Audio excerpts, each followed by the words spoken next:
Gaby, you're the best. This book has been a lifetime in the... I've lived with this book because I've known you for 30 years. 31 years. Jeez. 31 years. Gaby, you haven't changed only for the better, but I mean, you look better than you look when we worked together on The Big Breakfast. When you gave that personal trainer of yours a good talking to. I never gave a good talking to. He used to tell me off because I giggled too much. Yeah. Also, you didn't do much in the gym. It has to be said. No, I didn't. He was an Aussie guy, wasn't he? Yeah, he was with long hair. But I also found things that. You know, that whole thing about you've got to go to the gym, you've got to do all these things. Yeah. Find what's right for you. Like you found your running. For me, it's my walking and my weights. I love to do dumbbells, but I love my walking. You found your running. Walking and weights. A note from Robbie Williams. How did you get Robbie to do your blurb on your book? Well, I just wrote to Rob and I just said, can I send you the book to have a look at? Right. And then he wrote all of that. And then I spoke to him and said, Rob, can I use it? He said, well, that's why I sent it to you. So that's cool, I've known him since he was 16. This book is absolutely fantastic. You don't have to read it. You just dip into it. It's That's one of those the whole ones. idea. And you can write in it. We've got pages where you can write in it. You can tear out a page if you want to and carry it with you. It's one of those books. That's the whole idea. Everything in it is so obvious once Gaby's bothered to write it down, so we don't have to. Like, what you're wearing, whether you smile, wear a smile, share a smile, infect other people with smiles. Even if you don't feel like smiling, if you smile enough, then you will feel like smiling because your brain doesn't know the difference between whether you're smiling to be happy or you're happy because you're smiling. Yeah, that's a big thing. So it's not about faking it. So I don't think anybody should ever go out in the day and say, oh, everything's great. Oh, because I think you've really got to be in touch with your emotions. Yes. And we don't anymore. I think that's it makes me very sad when people think, well, I can't really tell you how I feel. So when somebody says, how are you? And they answer, actually, I'm not feeling great. Then listen to what they've said, but also how wonderful that they've been honest enough to say, I don't feel great. But first thing in the morning, the very first thing when you just wake up, don't check your phone. Just force a smile on your face because your brain then goes, oh, this is a good day. Yeah. And then you go into the bathroom and instead of looking in the bathroom, oh, don't I look old? Oh, look at that spot. Oh, look at me, I put on weight. Just smile back at yourself. It's so simple. And you feel better. You can high five yourself as well. Yes. In the mirror. Mel Robbins. Yes. Yeah. She high says five that. yourself. Why don't you do that? I smile and then I'll high five. Yeah. Yeah, and give it a double whammy. And you look at your own reflection in the mirror and you say, "Don't worry, I've got you today." Yeah, I've got it. And also, you know me better than most people on the planet, and I'm insanely shy. And I talk about it in the book because I think it's really important people talk about shyness because nobody ever does. And one of the things that I've found that helps me is when I have those moments, and you've been with me at parties where I've held your hand and I've said, Chris, oh, and you've sort of looked after me.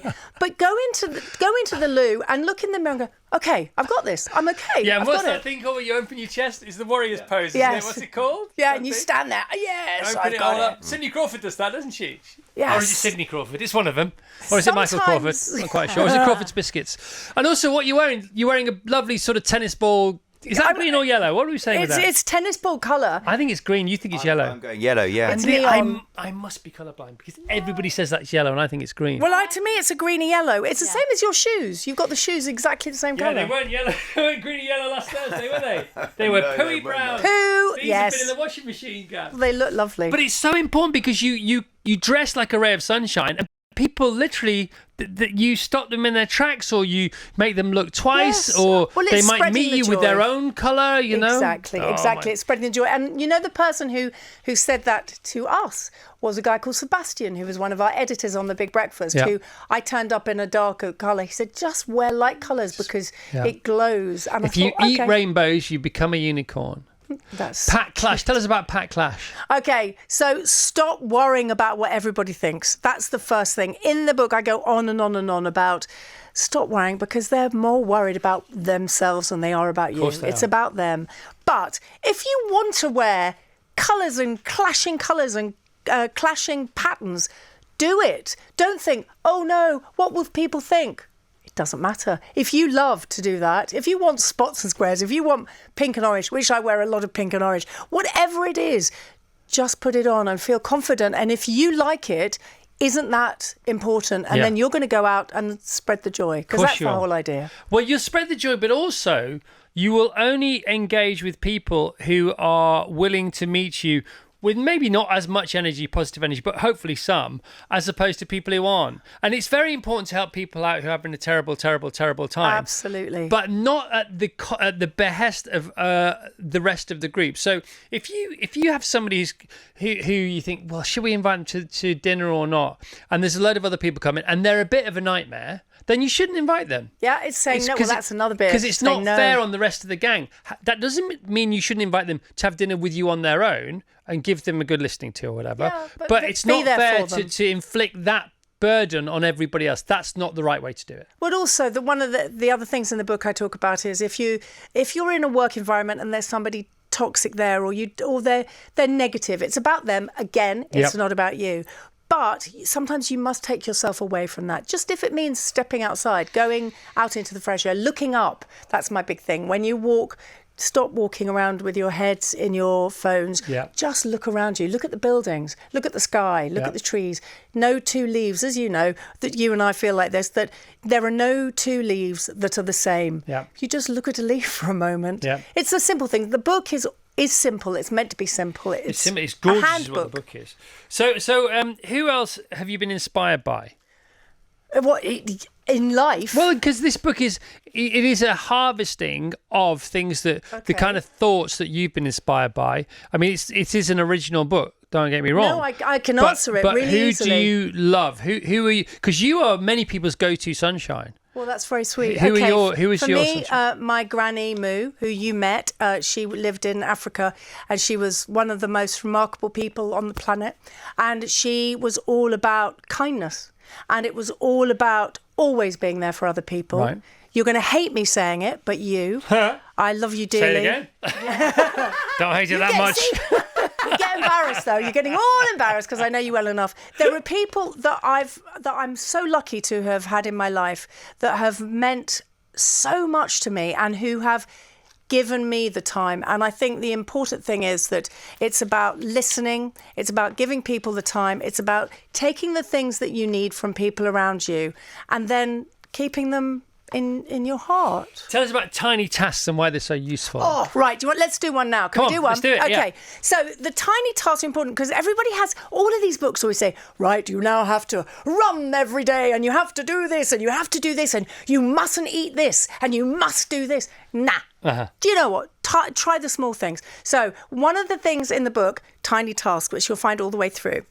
Smiling is one of them, which we'll leave that one behind. What we're doing is, I'd like you to stand up, please. Okay, stand up. Okay.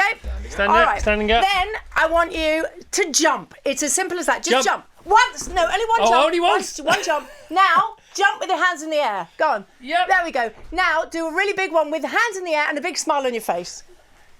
Yay! And you feel better. You do. Instantly. You I definitely love that do. the whole team was doing Not it. better, you're buzzing. Yeah. Because it's stupid. It's Exactly. silly and it's stupid and it's needless. And I do it in the park. So I've got people, there are stories that are completely true about, I've done it walking through parks and a lovely couple I met and they were having And she's only been arrested twice. a very hard time. Which I think's good. I got this elderly couple the husband was absolutely up for it because they were very sad about something. Because people do tell me things. Every day I walk and everybody tells me their private things. And the wife said, don't be so silly, don't be so silly. I said, please try. And she did, and she was laughing. And she said, I didn't think we'd ever laugh again. So Ever again? Well, they've gone through something really horrific. I get it. That's massive, man. That's why laughter yoga works. That's why sometimes when say it's like a wet Wednesday in, I don't know, February, and I come in and it's dark outside, I say, come in here. It's just 6:30. And say, do a live good morning. They just good morning, good morning, good morning, good morning, and they're all chatting away. And they come in and they go, what is it? Just do it now. 3, 2. All right, you're on. And they do it, and then that's it. They're buzzing for at least the next 5 minutes. But pass it on, and that's what you do with the breakfast show. Of course, you start people's day well, and there is no denying. I don't want to sound trite. I think that's the problem is that I am utterly aware of how tough life is. It is horrific. The news that we put on every day is awful, and personal problems that everybody has. And it hasn't all been sweetness and light for me. As you know, my mum died when I was very young and she was very young, and we've lost dear friends who were only 40, and recently I lost another lovely friend, Paul O'Grady, was a dear friend, and he was far too young. And all of those things that make me realise wow, life is precious. Life is so precious. Well, this guy Naval Ravikant, who's like our latest discovery, he says things that are so obvious, like, we are mostly dead, right? So our natural state in relation to the universe is dead, right? Because the universe will be around for about 50 billion years. And for most of that, we are dead or unborn. And we're alive for a very short period. So it's not our natural state.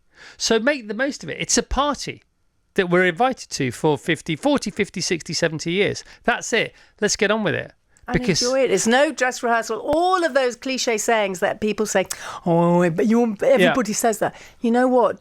We all need that reminder, just for a moment. And apparently we go from alive to zero dead, zero alive. So it's like straight away. There's no There's no in between. No, there's no in between. You're either born, alive, or dead. So let's just get on with it. Just get on with it. Okay, let's get on with it. Okay, what's next? I think we need to get on with it. Yeah. Right, so let's go to some other stuff. Singing, you can sing, group dynamics, be honest with yourself. You start the book with be honest with yourself. Yeah. Tell us about that. Well, that's the thing about, as I was saying to you, how are you? And it's about listening to yourself, listening to others, and be honest with your emotions and how you're feeling. Yeah. And if you really are going through something truly horrific and having an awful time, be honest with those feelings, be honest with those emotions, but talk. And I keep saying it's about listening and talking, but talking is so important. And we have a list at the end of the book of charities that you can talk to. So if you don't ever, everybody always says, I can talk to my friends, but there are a lot of people who can't say this word, and it's very brave if they do, but people who are lonely. And if you are lonely and you've got nobody you can talk to, there are amazing charities out there that you can talk to. Loneliness is the one thing we can all help with, and it's such an important thing, isn't it? It's fine to be alone as long as you're not lonely, but it's epidemic proportions. Question. It's just terrifying, the amount of people. I get a lot of people telling me that they're lonely, and I always say to them, that is the strongest thing that you have ever done. When a girlfriend of mine called me up, she said, I need to say something to you, and I don't know how to say it. I went, just say it. She said, I'm lonely. And she's in a family and the rest of it. But when she said that to me, I said, right, there we go. Now what are you going to do about it? She said, now I'm going to tackle it. Yeah, we were talking yesterday, my friend and I, about something, and they're in a situation with another person. And they said, what do you think I should do? I said, well, you should do the right thing. I said, what do you mean? I said, well, because you're posturing, you've got all this, you think, what's the best thing I can do for this part of the situation? What's the best thing I can do, for the long term? I said, well, just do the right thing. Just tomorrow, get up, do the right thing. What's the right thing? He said, well, I know what the right thing is. The right thing is, well, just do that. How about you do that? It's simple as that. But again, it's just saying it out loud to somebody else, and he's not lonely, Talking. But the thought, it was a lonely thought. He was sort of hijacked by his own thought. He couldn't even talk to it really effectively, productively to his wife about it. All these things going on all the time, and it's so amazing, and you're amazing, and I've known you forever. Well, it seems like forever, and you have not had it easy. Champagne problems compared to most of the rest of the world.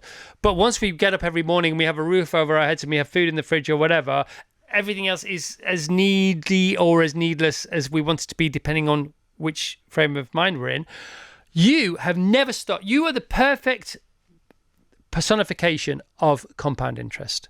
You've never given up. You've always been tapping away. Your career has ebbed and it's flowed. It's had its highs and its lows, and you are now at the peak of your powers, Gaby. You've never been more you in public and front facing, have you? I don't think so anyway. This is the person you've always wanted to be, and you've finally got to be that person because you've never given up.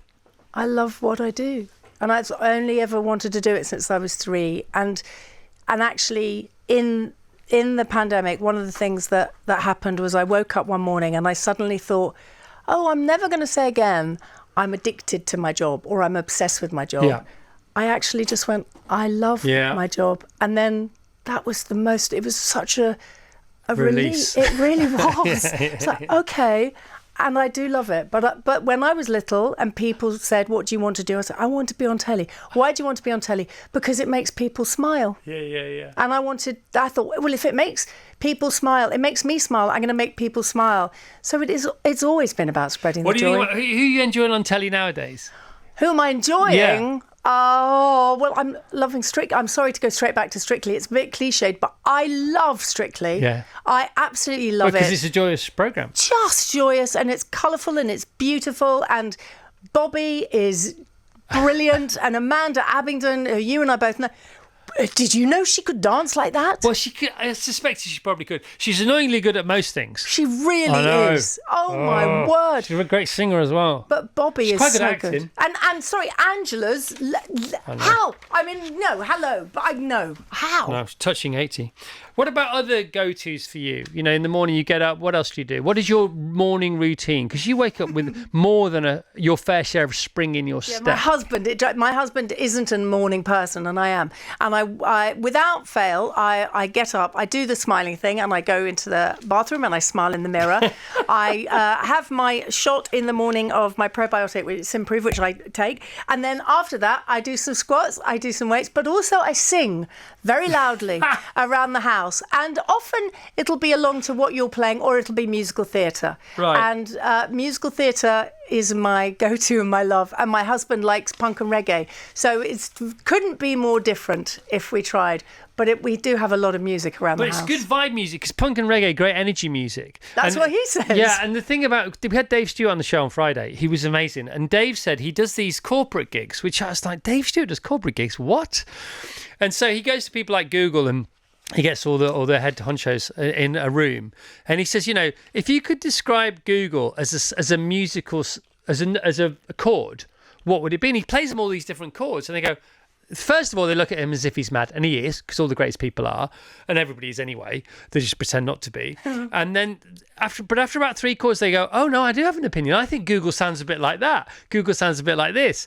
And it's funny, isn't it? If you frame your thoughts or your take on the day via different emotional vessels, it just takes on a whole... Like, today is a colour. What do you think today's is a colour? Now, not your favourite colour. Describe today as a colour. Today.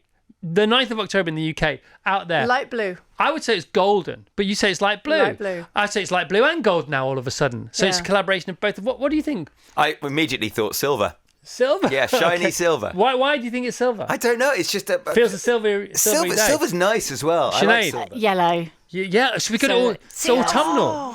But all of us together, those colours together. If it's a song, do you think it's a Beach Boys song or a Pink Floyd song? Beach Boys. Beach Boys song. Beach Okay. Boys. If it's I went to musical theatre in my head. if it's a gang of people, is it the Boys Brigade or is it the Brownies? Brownies. I would say it's the Brownies as well. Brownies. As far as everything else is concerned, you know, you get up in the morning, you do all your stuff, you get yourself going. You have been chipping away. You know, when not the phone stopped ringing, but when it didn't ring as much as it used to, and you started building your following on Instagram, and you started all this other stuff. What was the most recent tipping point for you? Oh, The re-tipping point. I have absolutely... Maybe it's that moment of saying I love what I do. Yeah. I think that was it. And on Instagram, because you're great on Instagram. I mean, it's only joy, your Instagram feed. I'm not a big Instagram follower, but I love what you Thank put you. out. What's the biggest thing you've ever put out? What's had the most reaction? Oh, recently a challenge with Gethin, because I do morning live with Gethin Yeah, up you in do. Manchester, and we had a challenge, and it's gone completely crazy. It was where you bend forward and you put your head on the wall and you pick up a chair to your chest, and women and men do it differently, and everybody has an opinion on it, so it's gone viral. Why it happens? Yeah. Is there a pelvic floor mentioned now and again? I don't know what it is, It's but usually down apparently to the there's a pelvic floor, difference. isn't it? At some point, everything's down to the pelvic floor. Well, we tried a challenge already this morning, so we'll have to try another one after the show. We'll And put the it morning out. live thing, sorry, the whole Instagram feed, because basically you put all this stuff out on Instagram, and I think TV commissioners are saying, Gabby's a TV show waiting to re-happen. And then Morning Live comes along. Is that sort of... Because the stuff you do now and there, you've been doing for ages on Instagram anyway, like all the dances and but things. I think Morning Live has got a lot of quite serious issues, which is great, though, and it's really important that it's Well, all you have to have tackled. substance. Absolutely, and they're an amazing team of people up there, and all the radio shows that I do, my Radio London show as well, where you used to work. Gosh, I know. But you've been doing that ago. forever as well. I love it. You I kept turning absolutely up love it. one brick at a time. I love it. Absolutely, That's what I love mean. it. You've never stopped. I've got so much respect for you, Gabby. Right off the chain.